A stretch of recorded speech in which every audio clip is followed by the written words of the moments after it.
Hello. Hello. Hello.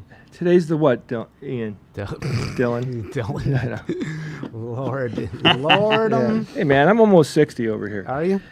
You want me to do the beginning? All right, here we go. Today is June 25th, and that would be of 2025.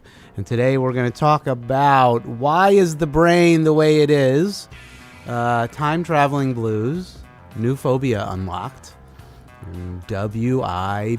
WIB. All right, man.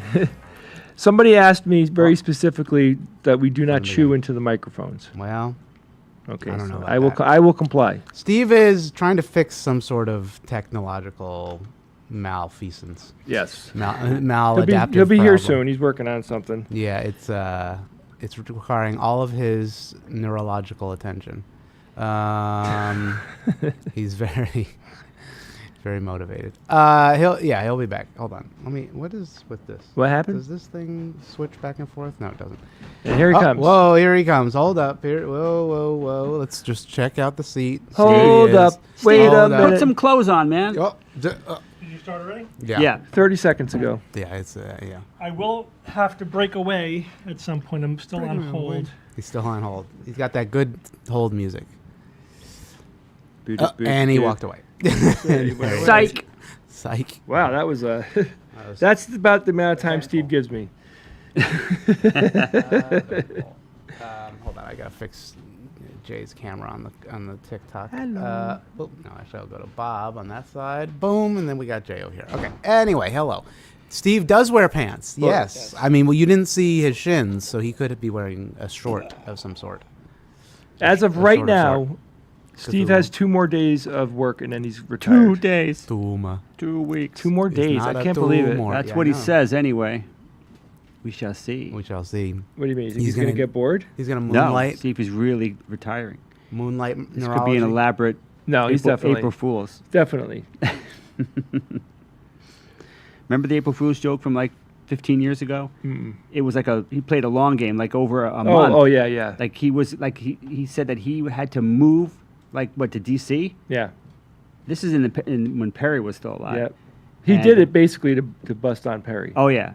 So he convinced us that he was gonna have to move many hours away, and Perry was pissed. And then there was the big reveal, and I think Perry got even more pissed, right? Or, yeah, he did. I don't know. It was funny though. He sent us an email that had a smiley face in it. I remember that could be a false memory, but I remember when he sent the email revealing I didn't scroll all the way down. I just scrolled and read what the words, and I didn't miss what was an image at the very bottom. So I wasn't sure what was going on until I scrolled all the way. I'm like, oh, okay. Where's the biggest audience? Good one. Definitely YouTube. Yeah, we have more people who watch on YouTube than Twitch necessarily, but The YouTubes. you could start a Twitch revolution. Do some emotes in the chat or something. I don't know. All right, let's see. We got some fun things. You know, Steve's gonna miss. I'll do this one. This one's a fun for Jay segment. If you're excited for I am that. excited. You're so excited. Okay, here we go. Hold on. Little. While you're doing that, Yes, go ahead. I have created my pumpernickel starter. Ooh. So I will be bringing in a loaf of pumpernickel the next time we do this. Yeah, that. Speaking of which, that might be a couple weeks. So Steve is going by. Oh no, wait, we're gonna do it next week. But then Steve is going bye bye for a little while. Yeah, Steve's right? going. He's going on a vacation. Little vacation. I think where are they going? To Malta? Yeah, Yes. but it's for his wife for work. She's got to go for a conference, which is only going to be like 2 days, and then they're going to stay a week. Yeah. And then I said to him, "Why don't you stay for 2 weeks?" You know what I mean? Like, this is when you're supposed to do this stuff. He's like, "No, I got to get back. We got SGU stuff to do." Really? All right, here. Let's look at this thing. Bada bing. Here we go. Okay. Somebody sent us in this one. It definitely wasn't me finding it for Jay specifically. Here we go. Be careful out there, kings. It starts. Y'all see that? Somebody put that water bottle behind my tire. They want me to bend over and pick it up so they can put jelly beans in my butthole. Nah, you're not gonna get me again. And how is this directed at me? I think people just think that your sense of humor might comport with that particular statement. Jelly beans in the butt. Yeah. I have a jelly bean in the butt story, though. I do. Oh, Lord. See? So one of my girlfriends, Okay. we were hanging around.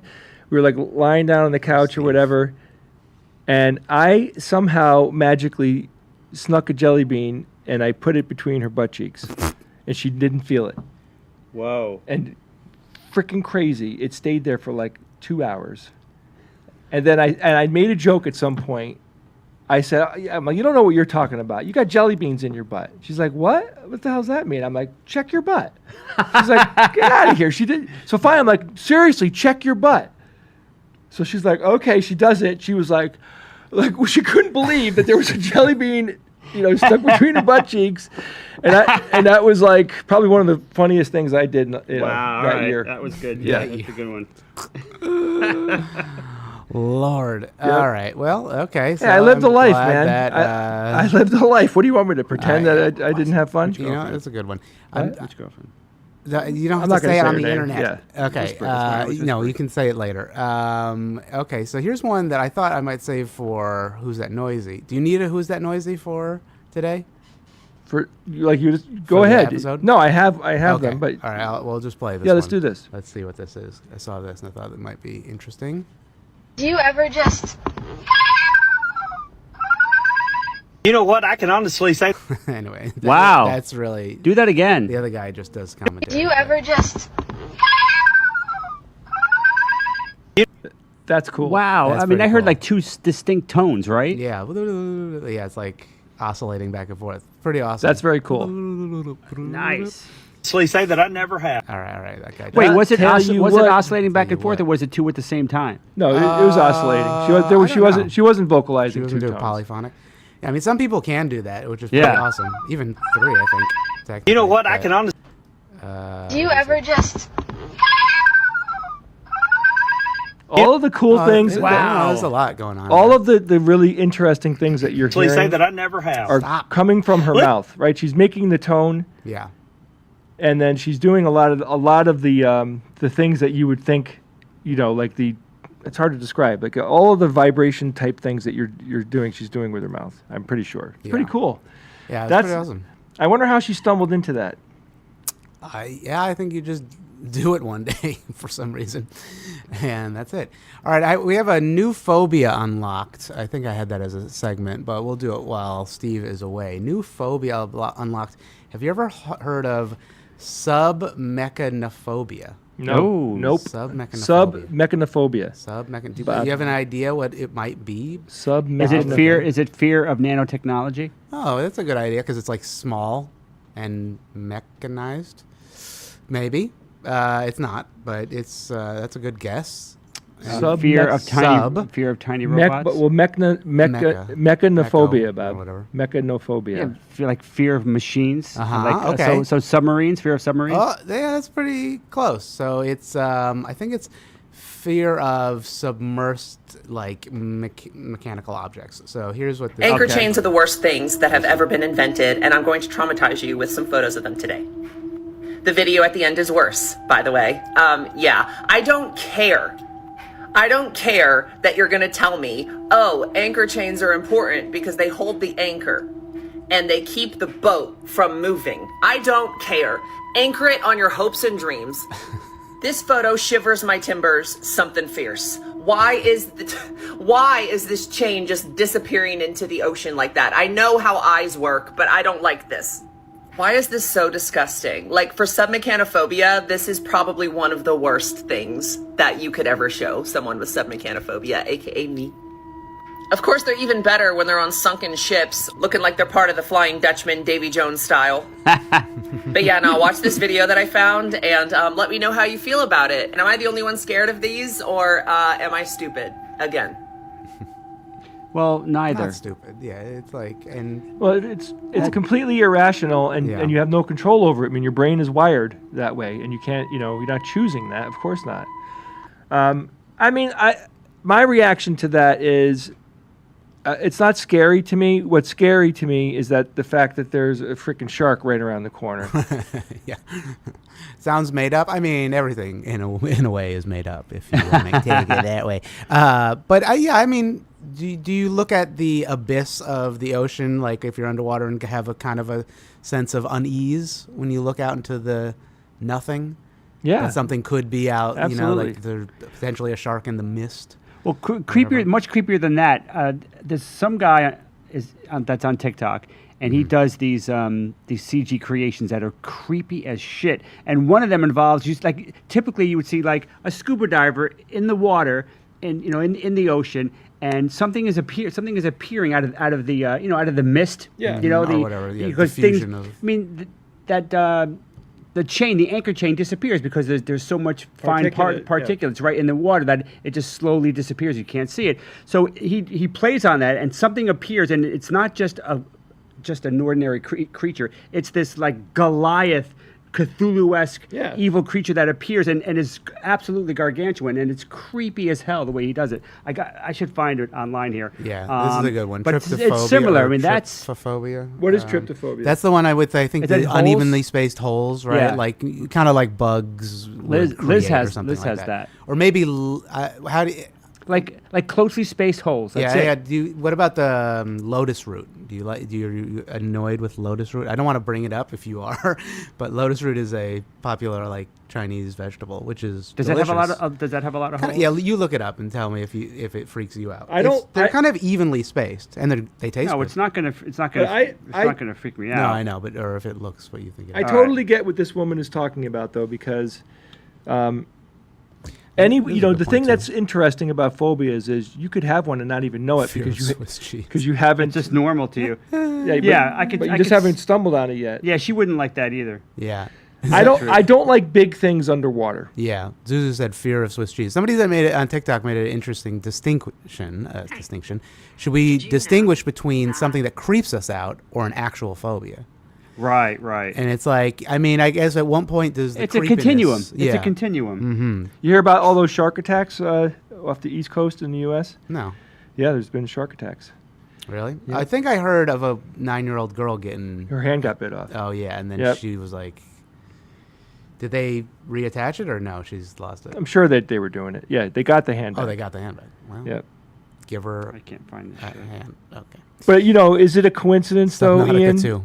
Is it a freaking coincidence? Oh, that's true. Because where are these sharks coming from? You're saying? Well, it's the 50th anniversary of Jaws. And then we got these shark attacks. Yeah, we got to watch Jaws. It's all promo. At some point. Not far away from where the movie happened. Which, some say is not a movie. You know what I'm saying? Yeah, somebody said, I actually stopped swimming in the ocean after a shot. Let's get real. For real, Uh-huh. that movie made people around the world incredibly afraid of sharks. Mm-hmm. Unreasonably so, because it was so well done. And it's scary. Like if you're in a creature's element, if you're in another creature's element, and that creature happens to be, I don't know, how else would you describe like a great white, other than it's a monster? I mean, it's a predator. Well, yeah, it's a apex predator. It's like being on a plains and a lion is coming at you. You're done. You're clearly in, evolved monkeys like us do not belong in that area. I mean, I'm being facetious, but but do sharks, do you think, suffer from their looks when they're actually a little more docile, or do the looks match their ferocity? I don't think so. I mean, a raccoon is pretty ferocious, and they're kind of cute. I think a lion is the most beautiful animal. I'm not inherently afraid of the sight of them. I am inherently afraid of the sight of certain sharks. Like a freaking lemon shark. Jesus, man, they look like lemon. Yeah, you ever see a lemon shark? Yeah, I'm trying to remember what makes them distinctive. Ian, can you bring one up? But still, like a lot of animals, there's a few sharks that are actual man-eaters, and the rest are awesome and important and beautiful. No, they're good. No, you shouldn't. We shouldn't. This one? No, it's not. Then it's not the lemon shark. Not a lemon. It's a tiger shark. Try the tiger, which is the one where they have like the bull nose.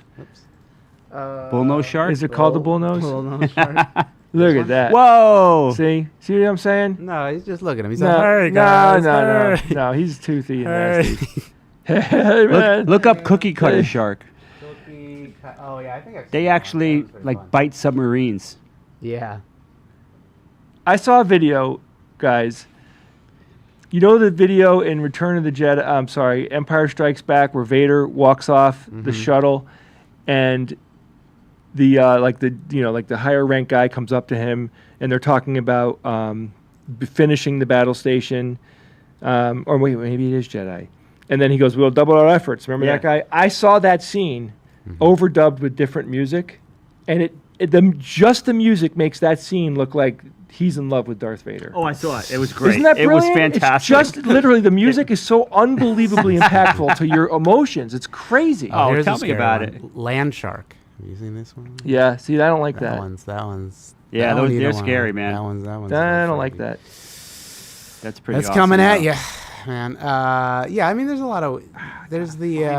What's the green? Is it the Greenland shark that is like hundreds of years old?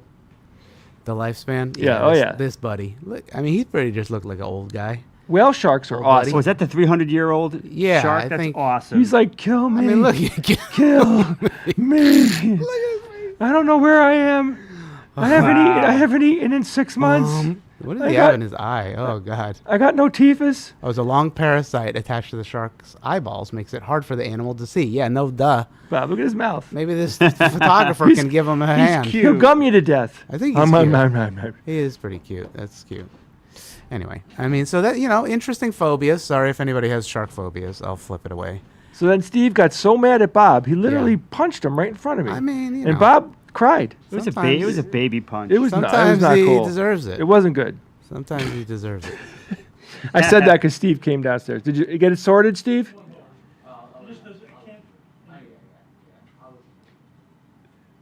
Play the music. Does Steve, it got you the good sorted? music? Why don't you put them on hold? Oh my God! Let's put the whole thing on the live stream. I don't know if it's copywritten. Did Oh, you? boy. You're still on hold. So, Yeah, it's well, bullshit. it's like I'm on serial hold. You know what I mean? What shark scares you? I'm not really scared of sharks.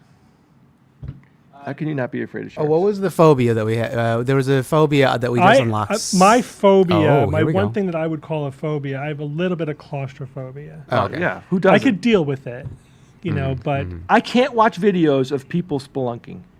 yeah, like it's pretty bad. like there's this story of a guy who was spelunking, and he went the wrong way and got caught head first in a narrow place, and Yep. they couldn't get him out, and so he's stuck there till he dies. To me, that's like my I know the worst exact one possible. where he was nightmare. upside down. That Why would you ever do? Why do people do that? What do You'd they? never do that. I just don't understand. Like what I don't see what the attraction is. Here it is. that I was got it. This that one? was a nasty. Well, death, that's man. not like there's only one of these events. Like No, this I know, is- but this Yeah, is like like that the, kind of the thing? That's- famous. yeah. This is the infamous one, the Nutty Putty Cave. Did he die? Yeah. Oh yeah, He couldn't get out. That was They it. they It's upside like down. they left him there.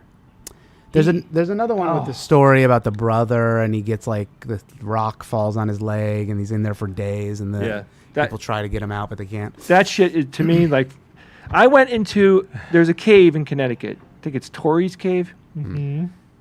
And my friend brought me in there. And I got in about 20 feet. And I had a panic attack that was so unbelievably powerful. I freaked out. Because the claustrophobia, like, hit me wicked suddenly. You Yeah. know what I mean? And then, Wicked, huh? yeah, wicked, yeah. Wicked smarted. I get out, and then I had to lie down on my back and look at the sky for 15 minutes just to detune myself from that. I had an MRI once, Yeah, Ooh. all the way in. There, it was for a research study. yeah.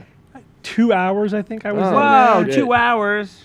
And that was the first time where I had like panic attack level claustrophobia. Did you have to talk to yourself down, or you? Yeah, I had to go to my safe place. You know what I mean? Like it was, because I was shoulder to shoulder in that scanner. And then at one point I realized I'm completely helpless. I could not get out of it. Just, no. Steve. All right, gotta go. All right, that's. I would love to hear the phone call. Ian, I emailed you a link to that underwater freaky dude thing. Oh, you sent me that. Okay. All right. Let me just pull that up. I was gonna ask him if he's ever. Yeah, they almost got him out. Did you but email that to me? That's terrible. Yeah. I can't even talk about that. Like to me, that's just. Oh God, poor guy.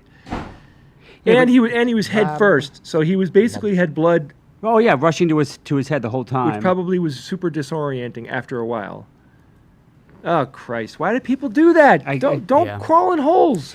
I've been spelunking before. It is. I don't know why I did that. It was. I mean, it's No, fun. No, It wasn't that crazy. It it's not sucks. it's not that level of what you see on like Instagram where it's like I'm going through Dead Man's Pass. It's like why would you go there? Like that's where you die. That's Yeah, why he- it's called he- that. He basically took a wrong turn. Yeah. And that's why he went into an area that hadn't been explored. He knew it was going to be tight, but he didn't know that he took a wrong turn, and then that was it. but you know what's interesting? learn, Because you know, psychological, step on your fire. psychological position matters here, right? Yeah, like crawling through holes. Yeah, that. Like, why? I know it's fake, but holy shit, man. Yeah, it's pretty good. That's a good one. Yeah, that's really good. Let me see if there's music. Creepy underwater animals you need to see. Look at It's that! kind of cute in a dumb way. I don't know what. That one is just weird looking. That- That's fun. That's that- just a seal. Yeah, that looks friendly. That's just a seal. Yeah, I don't know why they ended with that. That poor guy. That's He's always just a sad. blobfish. No, Yeah, he yeah. recently got divorced, and he's Poor very blob- upset. he's like, So, if you were hiding from something, Mhm. you know, then a more confined space might actually be comforting because you're like, you know, hidden and you're, you know what I mean? Yeah. Right, like under a lot of heavy towels. I mean, blankets in bed. Yeah, or hiding in a closet, you know. All right. You want to see True. some Pareidolia Yeah. images Sure. that are fun? Always. Because I saw these and I thought it would be fun since we're doing some underwater ones. So here's one of a seal. Oh my God! Looking up from the back. Looking up from the back, but just in an Nice. unfortunate angle. Oh with a my little- God, that is I crazy. love it. I've never seen a face like that before. Yeah. That should instantly be turned into a cartoon. It's very cute. All right, what's his voice? Wow. Hi. Hi. He has no nose. Hi. So there's that one, which But is I mean, pretty look fun. at everything works perfectly. Yeah. Because the mustache is his top of his head. All right. I know a guy that has a head of hair like Got the that. frosted tips, Guy Fieri style. Someone said Ted Cruz is a flop. Cruz, It looks like his brain is absolutely true. exposed up top, isn't it? does On the kinda, right and yeah, it's left.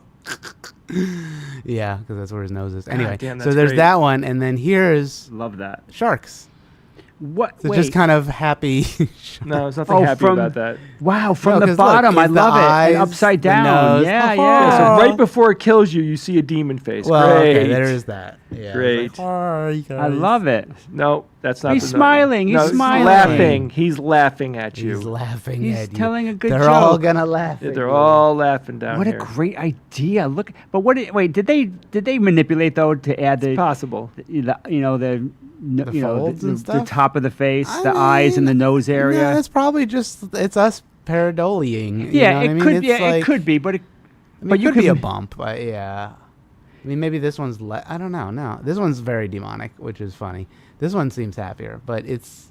I mean, they got some musculature down there or something, or whatever. Yeah. I think that's the Cartilage, water maybe. going into their throat, The gills? neck, throat, maybe. neck, whatever the hell Well, area. the there. gills throat are the neck. gills are there. I mean, they might have like highlighted it a little bit. The one to bring thing it I out. do understand about sharks, though, is their lack of. There is no requirement for them to chew on things, and I've been in that position. Yeah, they before. rip and swallow. Yeah, I know all about that. Hey. Okay. All right. I'm gonna leave that there. Talk about demons. Speaking of a demon, wait, Yeah. wait, you got a Baby. demon? Oh, that's it. Hold on, What? Bob's shirt. Hold on, there's a Bob. Why Oh is it- yeah. Why is it dark in the monitor? This green isn't showing up. Oh, yeah, you're right. is green. It's cutting through. In Oh, reality. because of the green screen. yeah. It's nice. Look at that. Cool. Aren't you Damn not it. supposed to say his name? Who? The Cthulhu, demon that's on your- Cthulhu. No, that's what I'm saying. Don't. Too late. We're, No, we're no, no. screwed. You could say the name Cthulhu. I Doesn't thought that something- was He part doesn't of the. care. Isn't that part of the? I don't it's think not. so. It's It's not not like, juice. okay, let's look at this demon. What is this? All right, so this is Cairo on your Oh, giraffe. I saw this. if This you is need. really awesome. Yeah, really, definitely. Oh my God, the poor giraffe. Oh, I forgot that it was a chiropractor. I like that hugging. that the giraffe is being so affectionate. But Yeah. then you're not supposed to do that to wild animals. or humans. Well, you're not supposed to be affectionate to wild animals. Oh, really? I mean, I guess that's a fair point. Yeah, you shouldn't get them. used to it. I mean, they might be at the zoo or something, but yeah, That's ridiculous. When I first saw this video, I'm like, what does this guy freaking know? Like, are you kidding me? Like, you're just gonna give this giraffe a chiropractic adjustment based on what? Jerk. And that guy's probably making $500 an hour. oh yeah. I mean, the giraffe just wants snuggles, which is cute. That is cute. But then him doing all this manipulation stuff is just so dumb. What'd you do today? I gave a giraffe a chiropractic adjustment. I saw a picture of a guy, a young guy in his 20s that went for a neck adjustment to a chiropractor, and worst case scenario, basically, Dissected a vein or whatever. well, he lived, but it basically made him locked in. So he could move his eyes, and that's basically all he That could came do. as a result of Yeah. going to a chiropractor? Yeah, but the picture I saw made that claim. The guy looked like the kill me now guy, as you can probably imagine. But imagine just being locked in and you can move your eyes. You're fully aware of what's going on, but you can't move a muscle except basically your eyes. That's worse than being frightening. in an MRI machine. And the claim was it, and I believe it. I've read accounts. People have gotten so screwed up from a bad adjustment that they were like broke their necks, or this guy was like locked in. It was horrible. Yeah. All right. Why don't we move on to some of the stuff we Babies. were going to talk about? We could do the time travel one or the E equals MC squared. Let's you do wanna that, one? yeah. Let's do the E equals MC squared since that's a fun one. And I know Bob had a bunch to say about this. Maybe Steve will join us. We'll see. All right. Let's watch this little video. You can stop if you want me. So I said, Okay. Here we go. so I said, if E equals MC squared, then E divided by C squared equals M. Saying that if energy is fast matter, then all matter is slow energy. When we see things, when we perceive our environment, our eyes are slowing down energy, and I'm allowed to see it as matter. Whoa. So that process of energy being slowed down by C squared, my theory says that it's happening in the mind. Our brain is a particle decelerator. So scientists use particle accelerators all of the time, speed up particles to emulate the beginning of the universe, smash atoms together. So I said, no, our brains are particle decelerators. We take all of this energy that's happening in rapid succession and we slow it down so that it makes sense, that we have an interface. This reality is an interface with each other. That's essentially what's happening with our eyes. There's a reason I can't hear light, because the speed that ears interpret at is for sound. It's at Mach 1 to, our range of sound. It's not fast enough to perceive light. Who is this guy, first of all? And second of all, that is profound. Our brain is a particle decelerator, and matter is just slow energy. Whoa. My science brain is having a fun time right now. It's funny. Wait, that's that guy's response? Yeah. That's all he has to say about it? Yeah. It's so funny to watch him having like this little epiphany hearing this, and it's just all so silly. The entire premise of this entire video is that matter, that matter is slowed energy, and but that's not what it is at all. You can, if you sped up matter to like 99.999% the speed of light, that doesn't make it energy. It's still matter. It has a lot of kinetic energy, but it's still matter. You're not converting it into energy. So this guy is having trouble distinguishing matter from energy. Well, I think he's having trouble distinguishing reality from nonsense. Well, yeah, he's just like going off on E equals MC squared, but it's interesting though to hear him start with something that almost sound a little bit like, okay, like you could flip that equation and, and go back, right? That's cool, but he like dove headfirst into pseudoscience, into nonsense, and also I think he just made probably a lot of that up, if not all of it. I mean, just the idea that your eyes are slowing down energy to see matter. I mean, so like this monitor that I'm watching right now is really being slowed down. It's really energy that's being the idea is that matter. The one takeaway from that equation is that matter. What was called that matter. The takeaway is that there is this energy that's inherent in matter, that's part of matter, but that doesn't mean that that matter is slow down energy. Bob, you just got to be okay with the idea that your ears are too slow. Yeah, my ears are too slow. All right, so if you want to look at, I was looking into this. If you want to look at a super high level way to distinguish matter from energy, is this. Energy in terms of fields, quantum field theory. I talked about it on the show. Everything is really. Quantum field theory says that everything, energy and particles are really manifestations of fields. Okay. Pervasive fields. Every particle has its own type of field. There's an electron field, quark field, all that stuff. So the idea is that a particle is just a stable, collapsed area within a field. That's what a particle is. That's what matter is. That's what stuff is. And energy is not that. And energy is how active those spikes in the field are. That's what energy is. So energy and matter are fundamentally different things. And this guy is absolutely confusing those two. They're not. That's the fundamental difference. Not the guy who has no idea what he's talking about has no idea what he's talking about. Can you be more specific? Does he classify as this fucking guy though? Nah. He's not he doesn't earn He's like, he's not. He hasn't gone. I'm almost more mad at the guy that responded to the guy. Yeah, the wow. What? Yeah, wow, he was just mind blown. It's like, what's happening? What have we talked about so far?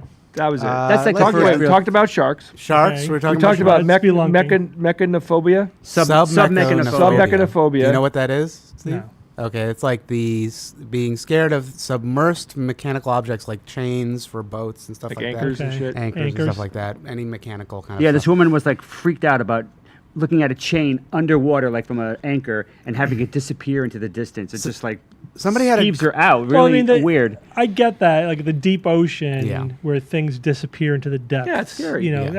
That's like appropriately scary. But what is less scary? I mean, more scary is not something disappearing into the depths. Something becoming emerging clear from the depths. Play that again, Ian. Play that. All right, let me play that image again. I found this online, and there's even better versions of this.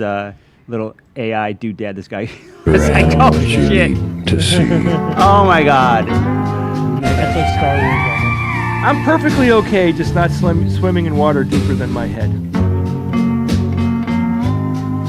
mean, that one's just a seal. I think agree. That's a blob. Oh, Yeah. Ian, show him the seal picture. Oh, okay. Yeah, then we got onto some of these other photos. You're gonna love of this, Steve. Seals. Here we the go. musician seal. Look. Isn't that great? Awesome. It's just a pareidolia. So every one of us made that guy's voice. What's his voice? Steve, come on. Come on, you're going to be retired in 2 days. You don't have to be all clinical. Lean into it. All right, let me think. God, you got it. You got it. I think you would talk like this. That's the best one. Oh, God. And yeah, you can post links. Or post now it in his the Discord. mouth, Post his it in the mouth though Discord, is Discord. got to be just like a wrinkle. scar, right? Just like Or a wrinkle. Or Or a a scar. wrinkle, right? Isn't that is it a just like ring? Is it a common- wrinkle? I don't know how their I don't anatomy think is, but I don't think necessarily any other seal would But have out that of context, like, mouth. I wonder how many people, like if you showed that picture to them, Right. how long it would take the average person to realize that's a seal. Yeah. that's a seal, you know? I love that Bob said that the top of his head looks like his brain is exposed. Which I love, and I love his hair because it's so like balding guy. You know what I mean? Yeah. Like, People would think that that's AI. yeah, Yeah, it's definitely. Here's another one, which was. I don't even Oh, want to see yeah. that again. He doesn't. It's, Those he are doesn't like awesome. it. I'd love He it. doesn't like it. Looking at a shark underneath and upside down is such a great idea. Love it. No, it's a dumb Very idea. demonic. Anyway, fun pareidolia that we were, or whatever. Face pareidolia. So I've been in tech support hell. Oh yeah, for the let's last couple hours. recap that. This is a 3-hour saga on Monday. 3 hour tour. Mm-hmm. then- 3 hours. And now what This has is part been- 2? Yeah, this is part 2.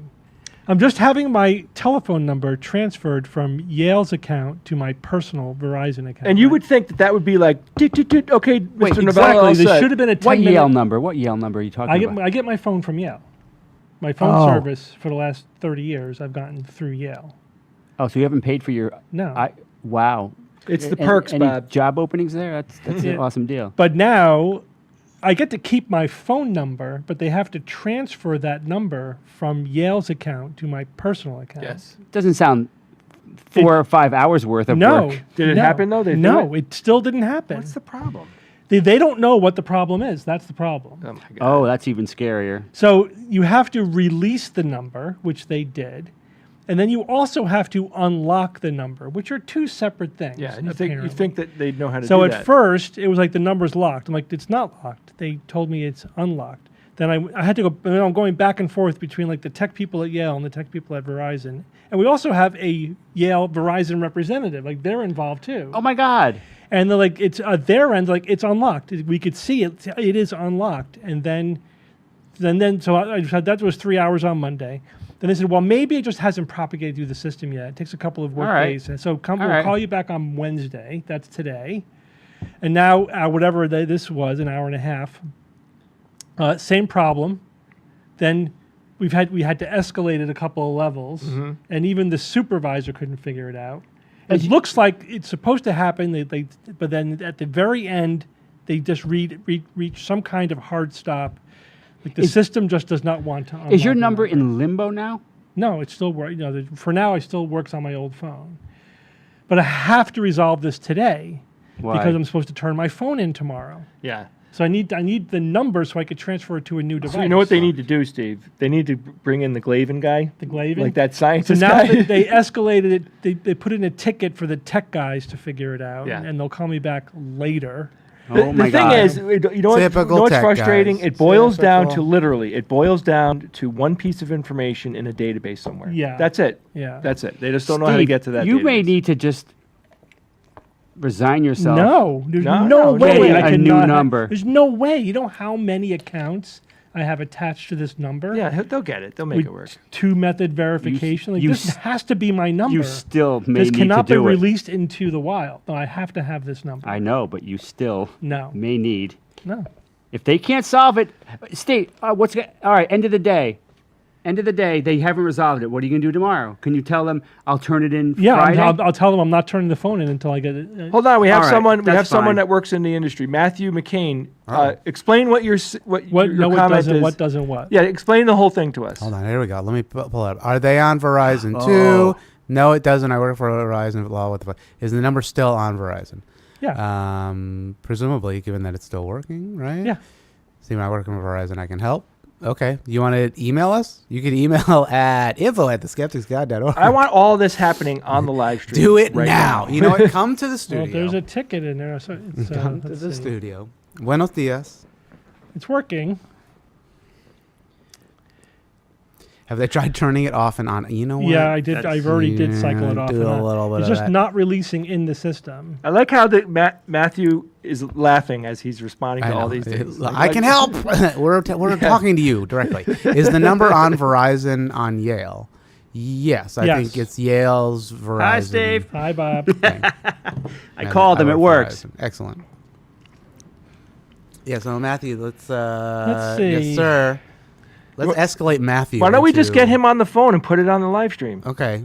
You can email us your phone number if you want to. I mean, I don't want to I don't want if you would do screw that. the process now. That's true. No, but he might have an insight, Steve. This guy works for the company. Or do you, So I've you took- give us now- an insight if you have. I've spoken with 3 people, one who worked for Verizon for 12 years, one for 16 years, and then their supervisor, and none of them have ever seen He's this delayed, before or that's know why. what to do about it. Is it a Yale Verizon account, Steve? Yes. Yeah. That's Yes. The answer is But I'm I'm gonna- transferring he might to be my delayed, personal so he's Verizon not- account. right. The thing is, I'd have to give you like personal information. Yeah, in order for you he's to going get to need access your to my social account. security number, your credit No, card that's- numbers. That is correct. He needs the keys to your We're not car. gonna have to- yeah, we can't do all He that. knows. He needs to know We when can't, your we can't do anniversary that. I mean, is. it would be it's a fun idea, but we can't do this online. But he could at least push some buttons for you. Make Yeah. some, Yeah, go kick somebody in the butt. Talk to Karen. Talk to Karen. She's dealing with Classic. it. Karen from Utah. Classic Karen from Utah. She's supposed to call me back later. Everybody knows Karen. Yeah. So All right, let's move on to some other video. Do you want to do the math one, Bob, with Steve? what map? Yeah. Well, so Math. actually, Steve, we didn't Oh, talk math? about which math. Oh, I'm gonna do the oregano from last week. Okay, perfect. And Oregano. Oregano. the Joe Rogan doesn't think that we went to the moon. Sure, perfect. He is definitely that fucking guy. Yeah, Oh, God. He is that fucking He- guy. yeah, He's like the the- original. He's the he's the- original. He that is fucking the fucking guy. And then Dr. Musgrave, did you want to do that one too? I know you sent me the quote. We could just talk about Well, it. yeah. That, I do want to do that one. The Okay. snake. Yeah, the snake. Yeah. Okay, so we'll save that. So Those that are the means 3. Yeah, okay, good. Then that means we do have the math one, which we can talk about. Yeah. which was fun. I don't even. The math one I thought this is a Poe, right? No, no, I no, no, don't no. know. She was no. Legit. Why do you think she's a Poe? Because it's stupid. I know that's a low bar on TikTok. Yeah, I But mean, it's interesting to talk about. Let's talk Yeah, about let's this talk one. So let's play it. All right, here we go. Let's see what her claim. Okay, wait, can we talk about something for a second? Because I just had this epiphany. Can't hear. And I need to tell somebody about it right now. Better? And if I go missing, Yeah. I was onto something. Okay, you know how we use math to explain everything? Like buildings, music, rockets, time, all of it. It's the foundation for how we understand everything in the world. But when it comes to something as simple as a circle, math kind of fails. Like, we can't fully express a circle in numbers. We have pi, 3.14159, and it just keeps going, but we can't write it all down. It never ends, it never repeats, and we'll never be able to fully lock it down. And that just made me realize if math can't explain something like a circle, something so basic and universal, then what if we're missing something? What if our whole framework for understanding reality is just slightly off or incomplete? Maybe math isn't the full picture. Maybe it's just the part that our brains can understand. And that just made me wonder, what if it's not the circle that's impossible to solve?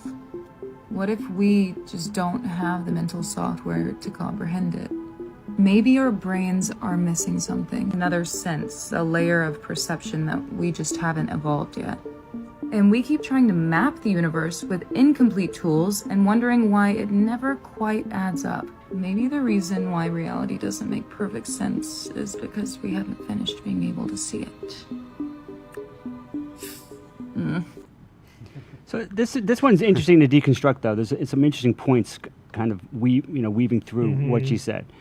First off, I think using pi as an example is problematic. Her logic seems to be because pi is expressed as a fraction. as a digit. It's an irrational. It's an irrational number. It has an infinite number of non-repeating Right. digits after the decimal point. But she's treating it like therefore a failure. we don't understand it. Right. That's her flaw in logic number one. But let's dive one layer deeper.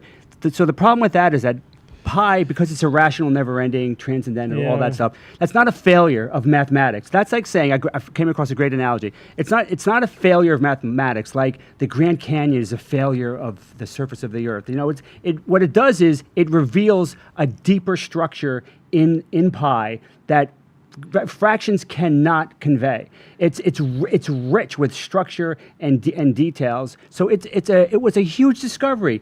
Solving for pi was one of the big moments in mathematics, and so it's not something that's a failure It's a of success, math. if anything. Let me ask you a question. I didn't have time to look up the answer because I was in tech support hell. But if pi though was in base 10, what if you solve for pi in base 12, is it also irrational? It would have to be. It would in have every to be. base. In It would have to binary? be. You can't. It's irrational. You can't express it in a fraction. But that's not base dependent. I don't think so. I don't think so. That would be. I don't think so either. A but gargantuan surprise. I haven't confirmed that. But it might be an artifact. The other thing is just like, is it our perspective? Whatever. Well, yeah, we have a base 10 system, which is totally arbitrary. It's not the one real mathematical system in the universe. It's, right. And math is just an internal system of logic. So as long as it's internally consistent, it works. Right. But even that is subtly incorrect because Gödel's incompleteness theorem. She needs to look up Gödel's incompleteness theorem. The idea with that theorem, this was a pretty interesting, fascinating. You think she should gird her girdle? Gird her girdle. The idea there is that any formal system of logic, a consistent system of logic, that uses even just arithmetic, not even just complex math, but even basic arithmetic, is going to be able to. There's going to be true assertions that you cannot prove that are unprovable within that system, and so that is you could see that you can consider that a failure, not really of mathematics. That's a failure of the universe. Essentially, but more specifically, that's a failure of formal logic and math. When you put formal logic with math, you have that limitation. So that's something that she'd be interested in. There's no way around that. I don't care what alien intelligence any alien out there that's got an IQ of 10,000 will not be able to get around that, because how do you transcend formal logic and some type of mathematics? You can't do that. So that's something that it's a wall that we will never be able to go beyond. So and it doesn't matter. Eventually what's going to happen is that if you're going to need to reach a point where you use reason. If there's no formal proof, you're going to have to use probability or some sort of heuristics to make some decisions on some of these things, because there's no way to prove it with 100% certainty like a lot of these other things. So that's what that means. So she'd be interested in, I think, in learning more about that. The cognition angle that she said was fascinating, because I absolutely believe that there's concepts out there that humanity is not evolved to even be able to grapple with. She stated that in a really awkward way. She was saying like maybe there's something missing, like as if like, you know. Well, she made a mistake there because she described it as a perception or what is it? Like a perception. Or, she said a specific thing that got my attention, but the idea was that I disagree, because what she was describing could be, that's what we have technology for. We have technologies to be able to determine things that transcend our perceptions, right? But it's not just about perception, though, because we are cognitively adapted to the environment, the world in which we find ourselves. Like, for example, I think quantum mechanics is a good example. We're not equipped cognitively to really deal intuitively with quantum mechanics. We're trying to come up with analogies and metaphors. That's a good mathematical example. Descriptions, but we don't really have any kind of intuitive sense for it. And the thing is, Bob, there may be things that we are missing in our construction of reality that we can't know. Right. It's like the person who's never seen color imagining color. Like doesn't even know that it exists. Somebody doesn't even know that color exists. Right. Doesn't know that it's absent from the world. That's is actually not a great example, because you can figure out that light has different frequencies even if you don't perceive it that way. But you can't describe blue to someone who can't see blue. Yeah. Well, but it's hard to come up with an example, or like thing, four-dimensional, like really think four-dimensionally. Right. That's four-dimensional physical That's another. space. That's another example. We can come up with three-dimensional analogies of it. Right. But we cannot really imagine a fourth physical dimension. But so maybe there is aspects to reality that we cannot imagine.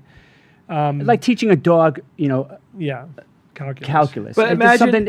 imagine if the you smartest dog ever could never grapple with that. I mean, I think so many things are possible with future technology, and like if you were able to increase, artificial intelligence would probably be the easier way to do this. But if you could increase somebody's brain function somehow genetically or whatever, say, right? Just follow the premise. Then maybe they could perceive things that we can't perceive. No, absolutely. Just like we see it in our world now. Yeah. Like the dog. Absolutely. But that said, though, and I totally agree with that, Jay. But that said, and as I stated previously, even that person, that augmented or artificial superintelligence could never transcend, go beyond Gödel's incompleteness theorem. I mean, that's just something that's baked into formal logic and math when you put those two together. That's something. It's like predicting the weather accurately in a year from now. Impossible. Bob, the whole problem revolves around the fact that our ears are too slow. Yeah, too slow. That's slow ears is the problem. That's why one of the things I like about the movie Arrival, even though I'm not buying into the premise, but the idea that the aliens see reality differently than we do. Yeah, of course. And like they perceive time differently than we do, and like our conception of reality is just one possible conception that's limited in ways that we can't know. Absolutely. And we won't really appreciate until we encounter an alien intelligence who sees things differently. Or artificial intelligence eventually. It's like even culture, like if other cultures vary in ways that you would have never thought cultures could vary until you encounter. You didn't even know that was a variable. Right. That two vary until you encountered another culture who did it differently. Like I think one good example of that is social distances. Yes. Right? Yes. Like we would never really think about it, like how close you get to people in different situations. Then you go to a culture where they have a different distance, and suddenly you realize it's a thing, Yep. But you didn't even think about it culturally before look that. at in India, they communicate. Part of their communication is head bobbing. Which is foreign to most other people on the planet, right? Like they literally will be. It's like subtext to what they're saying, which is cool. It's two streams of information that you're getting from that person. Multi-messenger. I love that. I think it's really. Well, we do too. We talk with gestures and. We're Italian. I mean, just everything's with hands. It's not just being Italian. In our culture, there is a lot of nonverbal communication. Oh, it's huge. It's huge. When I'm testing somebody's language, I have to make sure that I am not subconsciously giving them nonverbal cues, and that no one else in the room is giving them nonverbal cues, which their family will always do. Like, give me an example of a nonverbal cue that in that context. All right, look at me. If I'm examining you and I say, "Show me two fingers on your left hand," right? But you saw what I did. I just subtly looked at your left hand. Yeah. It's subconscious. You will do it. You can't even help yourself. You will do it unless you're consciously not doing it. Okay. So I have to tell students, hands folded in front of you, look right at the patient. Speak in the mic. Give them no nonverbal cues.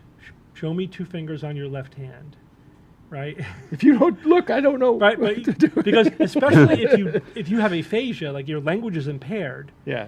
You're now hyper attentive. Oh, you're to looking for nonverbal you're cues. looking for it. They're trying to infer what you want from what you're doing, and so they will just key in on even more than we normally do. And they might not even be conscious that they're seeing those cues, right? Or they may or may not. It doesn't really matter. What if you did it but looked at their right hand? Yeah. Yeah, I mean, you could do that as a control, but I mean, the point is no nonverbal cues. Yeah. Steve, have you ever had a jelly bean in your butt? No. That's a callback. It's a callback. To what? To something we were talking about. Video. I have a jar of jelly beans on my desk. Well, there's always none of them always the don't eat future them. point will Don't eat them. become intimate with my butt. Okay. I'm highly confident. There's a story. That's all. about that. Okay. All right. No, All right, so let's get rid of this girl. We're done with this. All Come right, on. thank you. Goodbye. Okay, so, But what's funny goodbye. is Thank you, people ma'am. had these ideas, but now with the internet, people feel the need To tell everybody. to tell everybody their stupid ideas Yeah. that are based upon ignorance. Nothing. It's like, do some research, please. That's the other thing. It's a little bit intellectually lazy. Yes. Like, look it up. You have Google. You have ChatGPT. She's kind of jacking off too. You know Well, what I mean? that's what I'm saying. Like, I think people do this now. It's like, oh, well, here's something I can talk about online. Not, I'm genuinely interested, and this is how I'm going to find out. Yeah. Or this is she's far from the most egregious. I mean, she's far. yeah, I think the she most seems like egregious she's are the people pretty smart. who think that that's it, because an idea pops into their head. Raw, That's reality. Raw That is conception. true. Yeah, it's a raw conception that's worthy of being immortalized on TikTok. Right. So should we do a little time travel? Sure. Time traveling blues. This was fun. Okay. Some people keep telling me that I need to do psychedelics to change my life and experience an ego death and feel in harmony. How should I respond? Wait. Tell me that. They're talking about. He's talking about taking. What's the chemical, Steve? Psilocybin. Psilocybin. Psilocybin, and then he wants to know how. Don't fall for peer pressure. Okay. Tell them they're a turkey. It's very complicated. It's complicated. Jay and I just had this conversation because it was on the list of possible things to talk about this week, but which we're not going to for various reasons. But we probably will at some point in the not too distant future. There are my colleagues of mine who research this at Yale. It's at this point it's experimental. That's the bottom line. It's but unfortunately you can still go out into the world and get it and use it. But the problem, like with a lot of things, like at what dose, for how long, in what conditions, are there any, contraindications, or are there any long-term negative effects? There's a lot that has to be researched before we can say that the benefits outweigh the risks. Now it's just people shooting from the hip, basically. But having said that, these are very powerful compounds, and they are interesting, and they may have powerful therapeutic effects, but you gotta let the research do its thing, right? We need more information to really make firm recommendations. A lot of people are reporting there are no long-term side effects, because it's microdosing and all that stuff. But the bottom line is, this is in its infancy, and you got to be careful because when you're dealing with a psychedelic, psychedelics are insanely powerful drugs. Yeah. And they do things that we don't even understand. Because we're not, unfortunately, we can't be inside of a brain watching it function. It doesn't work. We don't have that ability yet. And we can't, right? It's like we don't have it. So it's easy to freaking do surgery on a hand because it's quantified. We haven't quantified a brain yet. So be careful. Don't do drugs. All or nothing. I mean, it's a lot we know, there's a lot we don't know. But it's just complicated. The brain's super complicated, obviously. Yep. We don't have a model, like a working, detailed model of the brain where we could predict what's going to happen down to, to any kind of detail. Plus, the person-to-person differences are massive. Yeah, if you have ADHD or you're autistic or there's all these different ways that your brain could be fundamentally wired differently that would affect tons of things. Real quick, Matthew McCain, I'm talking about the Rubin Observatory tonight, so you can you can listen to it Saturday. People were mentioning salvia. I don't know if chat you remember that old video from back in the day of gardening while on salvia. Have you guys ever seen that? Yeah, I have. Where the guy starts to garden, he's like, but first I'm going to take a hit of salvia, and that instantly knocks him out, so he can't garden. I mean, it's my god, it's funny in a manner of speaking, old internet lore. I read that as one bad saliva trip. I'm like, what? Well, that would be bad. How do you swallow saliva and have a trip? Okay, never mind. That'd be a different type of trip. All right, let's go time into travel? Time traveling blues. So let's see what this guy has to say and see if you agree or disagree with this whole synopsis. Hold on. Let me just full screen it. Here congratulations, Sharon, for retiring 3 weeks ago. Congratulations, Sharon. Yay. What Drugs are bad. What this guy? Quick science fact: the law of conservation of information states that if we travel backwards, we would have to keep the same amount of energy and mass in the universe. And since the energy and mass in our bodies and brains are always changing, the only way to fulfill that law would be to rewind them back to the state that they were in the past when you travel to the past. Which means if time traveling into the past was ever possible, you'd never know it because you'd forget about it as soon as you got there. And then time would play out just like it did before. So you could have traveled back in time to this very moment and you would never know it because time would feel like it's just passing normally. Goodbye. All right. That's a fun premise for a science fiction movie. But it's really has no real basis in science because first off, well, I wouldn't go that far. Oh, I would. Let me explain. So the law of information conservation has nothing to do with energy conservation, and it's not even a law. It's more of a guideline. So it's more of the law. Information conservation is more of a principle that appears in several different concepts in physics.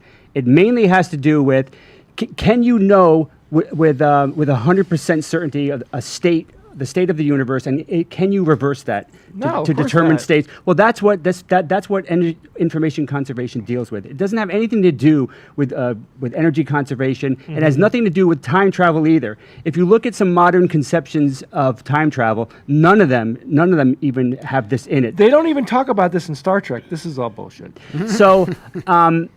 Okay, we're gonna get an email. So yeah, so there's really no relation. There's no relation between those two.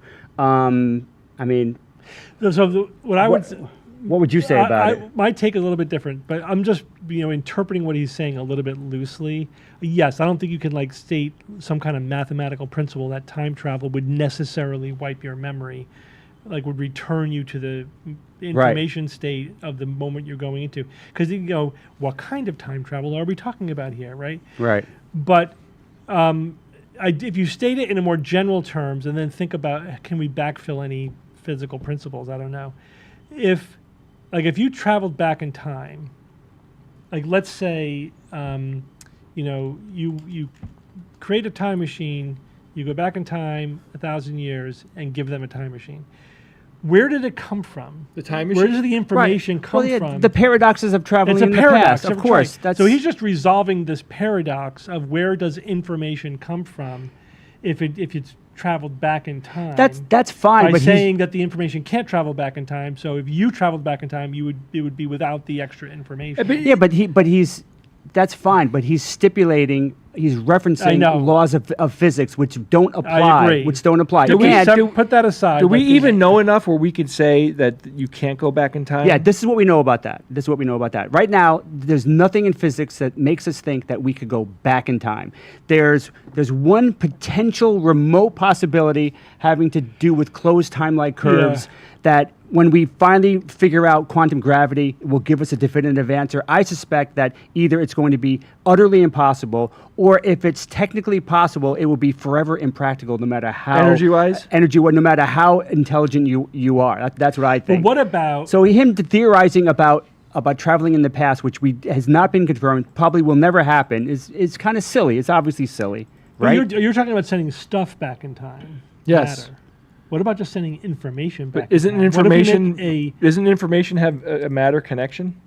Yeah, but it could just be energy, though, right? You can encode information in and then beam it to the past. Yeah, but then they'd have to have the receiver, which you can't do unless you build it now and then you wait 10 years and then you go back and talk to the guy and they get a message. So let's say you make you make a closed time-like loop, or you find one, whatever, and essentially I don't know if this is still a possibility.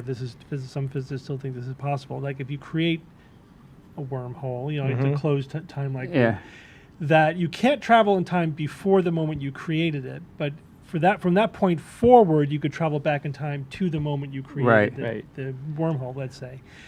So what if you create one and you create a receiver, and then 1,000 years from now, somebody sends information back through that to your present? And they would send a message, send more Chuck Berry.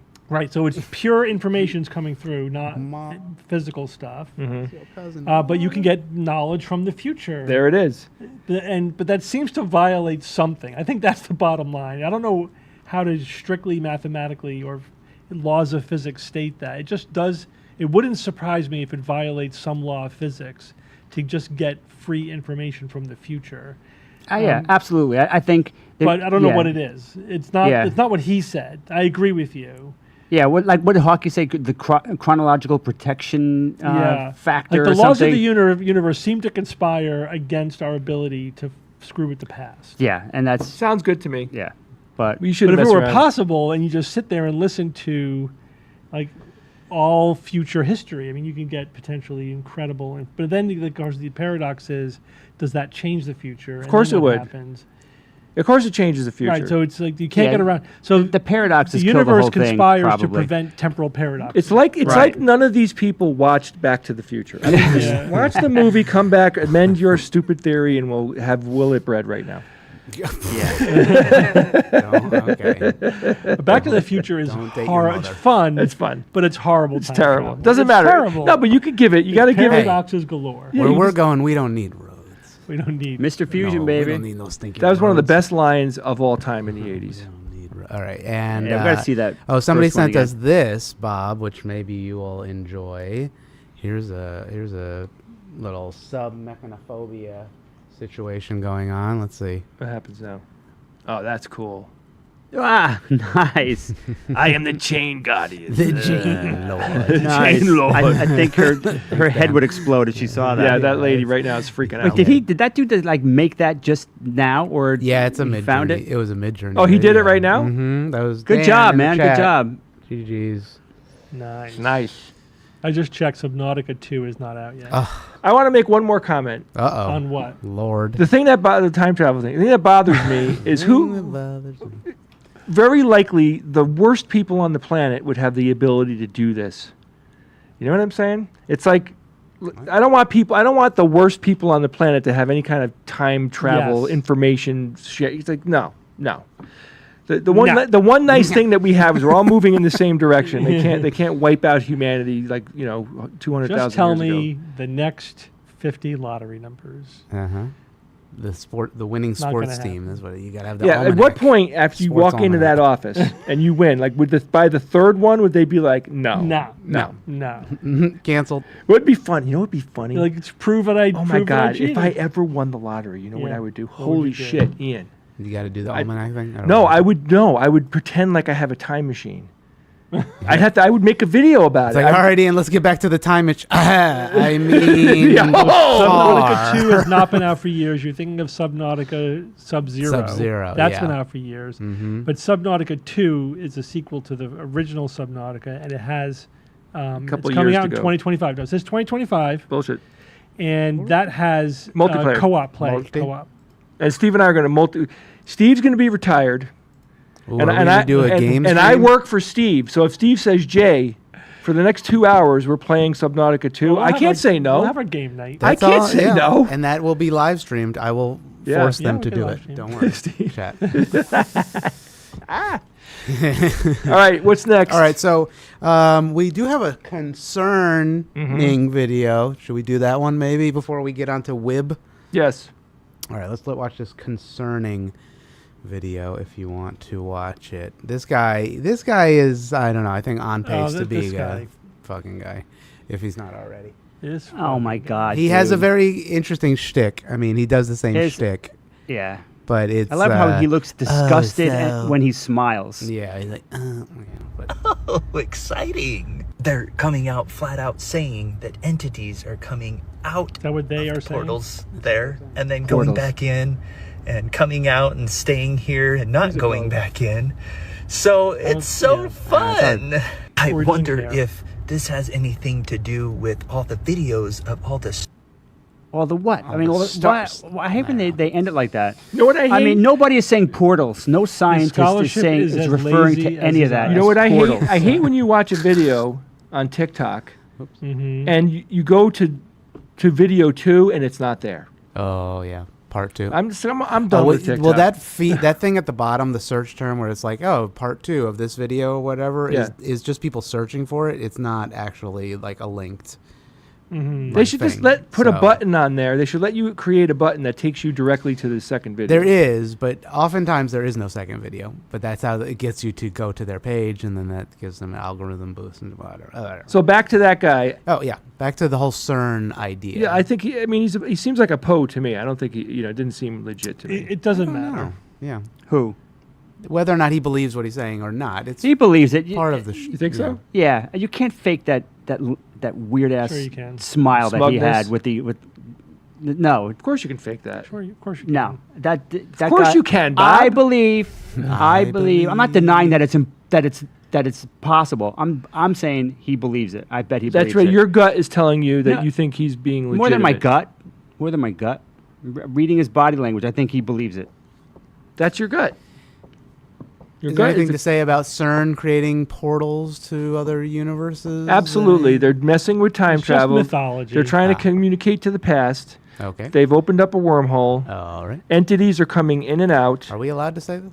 Yeah, thought we were They on just the wanted to payroll. get future lottery numbers, and entities came through. Yeah. Okay. Look. All we want is money, okay? And like they complicate it. You know, we don't need the entities and shit. Just send the lottery numbers and we're fine. Don't waste all that energy. Like, he's referring to like bubble I don't know. bubble I don't think he chamber knows. particles. He must be talking about the particles that appear when you Not talking about collide anything about- protons. He's talking about he heard this mythology, this urban legend about portals at CERN and confused it with reality. Yeah, I'm just trying to think of That's what the nugget of truth that it came from was. think there is any. That's yeah. probably it. I mean, is there micro black holes that was the theorized would happen potentially based on these? They're gonna and that's like a swallow the portal? Yeah, that'll swallow the Earth. I'm happy that the bubble that I ended up being in my reality is the Yes. one where I have to apply humility. Mhm. And I have to you You're know, happy with this reality constantly bubble? have to check myself, check my ego, check my privilege, all that stuff. Check your coat. Yeah, check your freaking coat. No, but I mean, you know, part of me feels bad for people that are that lost. Like they just, there was just never one moment of an intellectual education or anything. They were just living completely, you know, by you know, cultural substandards. You know what I'm saying? Like we're lucky. We get to be we get to be the people who can think clearly most of the time. This is a lot of work. Of course it is, and it hurts too because we don't have any cushioning. You know, it's all just you're gonna die and you're fucking dead. You know. Oh, that video was Toby one, by the way. Sorry, the previous video, the chain. I think I said the wrong. Thank name. you, Toby. Toby. Somebody else also said, in terms of pi being expressed as a quote unquote rational number, if you are in base pi, then it would be 10. So in theory, it's why would you rational, have but you'd pi? be in a Why would you have an rational. irrational base? Exactly. So it's still irrational. So how do you create a base that's based on pi, but you need that base to discover, Discover pi pi. in the first place? Yeah. And Right? Bob, I and mean, without it's a base, chicken egg problem, right? Without Yeah. base, music just doesn't have the That's- same. yeah, it's all about you the know, base. It's all about grit, the base, you know. yeah. Thank Ian you, knows thank what I'm you, talking thank about. you, thank you, thank you. All right. Well, you know what time it is. It's Yes. Will It All Bread. right, play the music. No So- chewing in the microphones, No guys. chewing we in gotta, the we gotta be microphone. nice here. I forgot Bob's to always edit chewing the the microphone. thing. Let's do it. All right. Will It Bread. Actually, you know what? Do the Will It Bread. While Ian is setting this up, Yes. if you could pet any animal, alive, Without a it killing you. real animal, without it killing you, what would it be? I mean, lions would be fun to Thank pet. you, Yeah. thank you, Bob. Lions up there. That's your lions, really? Top of your Polar list? bear. Polar Yeah. bear. Polar bear would be awesome. They're adorable. Ian? Some bacteria would be cool. Without it killing me? Yeah. Hippo. Really? I think they're cute. Yeah, they are kind Yeah, of but they're cute. kind of. Especially they're baby slimy, hippos. but Baby They're hippos. slimy and But you wet could and- pet a The baby baby hippo. ones you could pet. You could pet those. I would. Okay, I would. You I shouldn't, wouldn't, I but you wouldn't go could. near an adult. No, hell no. Yeah, I think a lion, though, I mean, I'm sure they don't smell good because they're wild. But god damn, like a male lion with its mane, like all that, with the sun beating on it, I would just, oh god, get my hands in there. I would What love about a that. T-Rex? No, hell no. I don't like dinosaurs as pets. I would pet one. If it was the How premises, it's about perfectly A safe. little like a velociraptor the size of a turkey. Still. It's still, it would be able to Oh, chew yeah, your leg otters off. are With cute, that- too. So Steve, Yeah. your Velociraptor thing killed me. It killed my thought. If you could have any droid in the Star Wars universe, which one would you want? Let's see. Bob, prepare yourself. What? If you could have any droid in the Star Wars universe, what would It'd it be be? nice if it could easily do stairs. Mm-hmm. This is easy. So 3PO is probably the most practical. BB-8, No. I don't know. No, screw BB-8. Yeah, it's hard. Imagine him going up and down stairs every morning. Buh, buh, buh, buh, I know. buh, buh. Like, and forget it. R2D2 has a jetpack, but You can't have that in your you house. Can't have that You're in your house. wrong. It's going to run out of fuel. You're and all everything. wrong. What? Go ahead. Give me your answers. There's the Roomba one. Beep, beep, beep, beep. Did you guys, you know the what's that freaking video game again? Oh, it's the Lost Jedi. Guys, how can I forget? Anyway, there's a droid in that video game called BD-1. Yeah. And I think I'd pick him. Somebody said Bob IG-88, Bob. Bob. Would pick IG-88. IG-88? What? IG-88. No. Who would you pick? It's a no-brainer. Say it. It's a no-brainer. The medical droid, duh. I mean, wouldn't you want a droid with medical knowledge far beyond our medical knowledge right now? Wouldn't that be a little bit helpful? Yeah, that'd be good. But But it doesn't mean that information can't exist in the memory banks of another droid, That's though. true. But they won't be as extensive. Why get a But what if paltry it shadow? can't do anything without the infrastructure? Hey, can you at least tell us about it? I'm sure it can communicate at a very high level about shit we have no idea. We won't discover for All a right. century. All right, you get the medical droid. Steve, you get what? Ian, could you show pictures of these I mean, guys? C-3PO would be a hell of a universal translator. Which droids are they? It speaks Bocce. Does speak Bocce. He's fluent in So over you a got million forms of C-3PO, Yeah, but that wouldn't really help us. Star Wars medical droid. I don't know little their bit. technical name. Not nearly as much as the obvious And I answer to picked this. BD1. I mean, it's either BD1 or R2D2. R2 is so cool, but you can't really talk to him. You know. He just beeps and stuff. C3PO, right? Said. Boom. Okay. K2SO though, right? That's the name? K2SO, That's one of my just favorites. Yeah. I mean, he was just so awesome. You got C-3PO, K2SO. Yeah, he's cool. He's a really Alan cool Tudyk. droid. He's one of my favorite droids post original and series. the fact that they had a lot of him at the last BD1 season of Rogue One, that was my BD1. my biggest joy You got to put Star Wars after in it. Rogue One. BD. I think it's I mean, BB or BD. Andor. Sorry, Andor. Andor. Droid.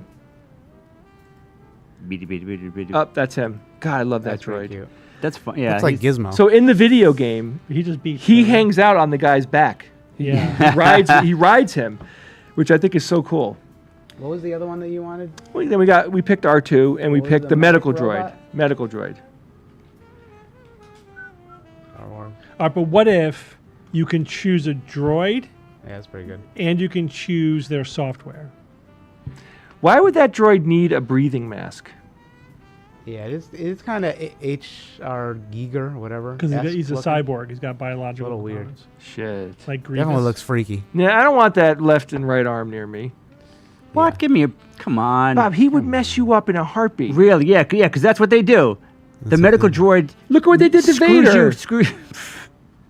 Good point. He was also kind of cool, though.